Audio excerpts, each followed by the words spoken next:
You are watching Bengals Breakdown by Chat Sports, and I am your host, Stone Shields. Coming up on today's show, we've got another Trey Hendrickson update that we have got to get to. Trey Hendrickson, once again, going out to those national reporters and basically letting his feelings be known.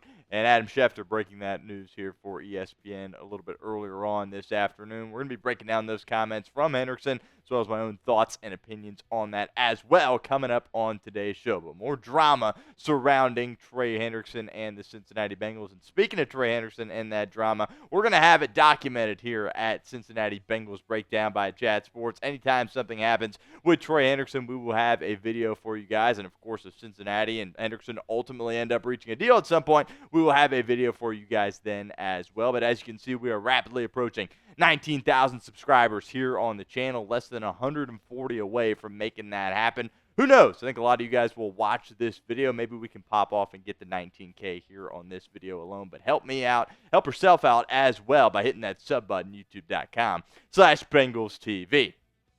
Here is what Hendrickson said to Schefter, to ESPN, and then Schefter essentially broke the news via a tweet. Here's the statement from Hendrickson. No communication has taken place between my camp and the organization post-draft. The offers prior to the draft did not reflect the vision we shared and were promised last offseason if I continue to play at a high level. Coaches are aware of these past conversations. Rather than using collaboration to get us to a point to bring me home to the team, they are no longer communicating. I have been eagerly awaiting a resolution of this situation, but that's hard to do when there is no discussion and an evident lack of interest in reaching mutual goals. Now, look, obviously this is getting pretty old pretty quickly, right, when you're talking about the Cincinnati Bengals and Trey Hendrickson. Two common themes here, right? One, Trey Hendrickson's unhappy, and he's letting everybody know that he is unhappy. And the second common theme is this. Cincinnati Bengals are struggling with the whole communication thing. We have seen that through the years with that organization.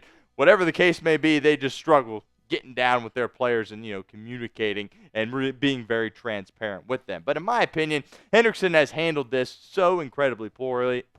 His team, his agent, all of them have just really done a horrible job. Look, if Hendrickson didn't want to be in this position, why did he sign that one-year extension, right? Why not just play out his current deal at that time and then hopefully end up getting that big money payday as opposed to signing that one-year extension that ultimately just put off these problems another year, all right? If he didn't have an intent on playing upon that contract, why in the world did he sign it in the first place? Now, like I mentioned, the communication thing is a theme here, unfortunately, right? We've heard that with Cincinnati Bengals players throughout the years. Jesse Bates III, obviously, a couple of years ago at that safety position, certainly was another guy that comes to mind. But even when Hendrickson went on the McAfee show a couple of weeks ago, he was basically saying the same stuff. And then hearing a statement to Schefter basically saying, yeah, the communication has stunk between both of these sides. Now, it's completely all right to be ticked off at both of these sides, right? Obviously, I'm being pretty harsh on Trey Hendrickson here, but the Cincinnati Bengals as an organization are by no means, deserve no blame in this situation, right? The Bengals are doing Bengals things with their lack of communication and kind of dragging things out, right? But I think Hendrickson, as I mentioned, and his team are handling this completely the wrong way as well. Both of these sides deserve a lot of blame, and that's why we're sitting here on May 12th and nothing has gotten done, and the drama just continues to build. And before we know it, it'll be time for some mandatory stuff, and we'll see if Trey Hendrickson is present or not. Pin comment time here on today's show. What is your one-word reaction to this statement from Trey Hendrickson? Get that one word for me down in the comments of today's show. If that ad comes here on YouTube, that's totally fine. You can ignore it, take advantage of it. Get down in the comments. Let us know what you think. All right, Ian Rapoport also had some stuff to say about Trey Hendrickson. He went on the Pat McAfee show earlier today, and this is what he had to say. He said, I believe if the Bengals were going to trade Trey Hendrickson, it would have happened already. And I want to stop right there for a second and say this is absolutely true. I don't believe Cincinnati, even if this thing gets really, really ugly, and it looks like it's heading in that direction, I don't think Cincinnati's going to want to trade him for 2026 compensation, right? If somebody a couple of weeks ago had thrown him a first-round pick for 2025, I do believe Cincinnati would have taken it, but obviously that did not materialize. Rapoport went on to say, I understand why he's upset because he deserves more money. Obviously, this is true as well. Back-to-back seasons, 17.5 sacks. He is the sack king right now in the NFL, and he's obviously not getting paid like it. Lots of other edge rushers getting a lot more money than Trey Hendrickson. But then Rap finishes out by saying, I believe they're going to give it to him, but they haven't struck a deal yet. Now, I'm not nearly as confident in Ian Rapoport when it comes to eventually giving him that contract. Now, obviously, he's got a much better source than I do. This is just kind of my thoughts and opinions. Don't have any sources here saying that it's not going to get done, but I really don't have much confidence here because things are really, really ugly right now between the Cincinnati Bengals and Trey Hendrickson. The Bengals, of course, are an organization in the front office. They don't blink, right? They'll get in a staring contest with you, and they will not blink. They have done this time in and time out. And if you want to get something done with the Cincinnati Bengals, airing out your dirty laundry publicly is not a recipe for success when it comes to getting a long-term deal done. Now, there is somebody that could help move this process along, and I do want to give a shout-out to my good friend Mo Egger, former colleague. He went on his radio show and basically did a great job breaking this down. Who is somebody that could move this along? Well, that somebody is, of course, Joe Burrow, and let's make no mistake about it. All right, the timing here from Hendrickson is not a coincidence. Joe Burrow is supposed to take the podium tomorrow at Paycor Stadium and address the media.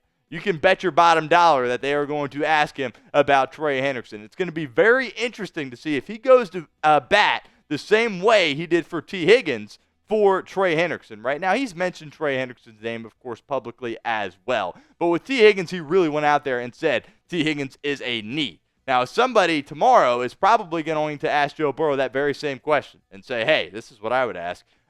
We asked you in the past if T. Higgins is a need. You said yes. My question to you now is Trey Hendrickson a need? And it'll be very interesting to hear what Joe Burrow has to say. Again, scheduled to meet with the media tomorrow. That would be the first question I would ask if I was there at that press conference. Really, that's going to be very telling, right? Because Joe Burrow is a guy that can really move things along for this organization. Again, it's an organization that doesn't blink, right? Well, they completely changed their stance on T. Higgins because of one Joe Burrow, right? They had one plan in mind. They didn't have any anticipation that they would get something done with T. Higgins. I think they were ready to move on after this past year. And then Joe Burrow said, well, not so fast. And the organization then kind of turned and pivoted their mindset. Will they do it again here with Trey Hendrickson? Tomorrow going to be very, very interesting to hear what Joe Burrow has to say. More from our show here in a second, but do want to give a shout out to our friends over at Fanatics. Let you guys know that Bengals Draft Hats are still available. That is chatsports.com/Bengals Draft Hats. Obviously, the 2025 NFL Draft is in the rearview mirror here at this point, but that doesn't mean you can't get some Cincinnati Bengals Draft swag, courtesy of our friends over at Fanatics. One more time for you guys, chatsports.com/Bengals Draft Hats, and we'll put that link in the comment section and the description of today's show. All right, now Bengals fans did get some bad news here today. The Commanders are most likely going to be playing in that Madrid game against the Miami Dolphins. Obviously, a lot of fans came out and said they would love to see Cincinnati play in that game, and more specifically Joe Burrow publicly saying that would be awesome to go play Miami in Madrid. But it was a Spanish newspaper called Diario AS, probably saying that incorrectly, but they were kind of the ones that broke the news. And basically, rough translation here from what they posted in Spanish, of course, was the team from the U.S. Capitol will face the Miami Dolphins on November 16th in the first official NFL game in Spain. Obviously, that team is, in fact, the Washington Commanders. So we'll see. It doesn't look like Cincinnati going to be playing in Madrid, which is a little bit disappointing. It would be cool to see him play out there in the NFL's first Madrid game, but as we'll get into, I kind of, my stance on international games, yeah, it's cool and it's great to grow the game, right? But, I would like to see it, stick here domestically in the United States. Maybe that's a bad comment for me, but especially for the home teams, right? Because it gives them an opportunity to play another game in front of their home crowd. Here's what the rest of the international slate looks like for this coming season. Steelers, Browns, Jets, Jaguars, Colts, and Chargers all do have those international games. Their opponents, that's all we're going to get figured out tomorrow, I believe. So the Bengals could perhaps play Pittsburgh or Cleveland in these games. We will see. I don't think it's the end of the world if you don't play an international game. I think, again, the coolest thing here would be for Cincinnati to play in that Madrid game. That is not going to be happening. It's going to be the Commanders. So be honest with me in the comments.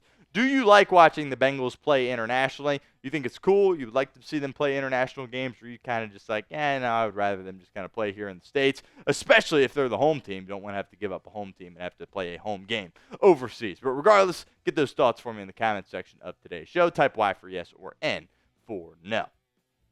Before we get out of here, do want to bring up this UDFA signing for the Cincinnati Bengals. Shaquan Loyal is being signed by Cincinnati to their roster. Now, it was reported a couple of weeks ago when the UDFA stuff came out that Loyal was on this list, but they didn't actually make things official until today with his contract. And in the process, the Bengals are going to be waiving Micah Abraham, a cornerback that has been with this team for a couple of years now. But I think Loyal certainly provides another body to that safety room. Is he going to be able to challenge any of these guys for a roster spot? Probably not, but it is noteworthy to say, hey, the Bengals did have a guy that was a UDFA make the team last year, and Mumajong Maeda. I think there will be someone that makes the team this year that also is a UDFA.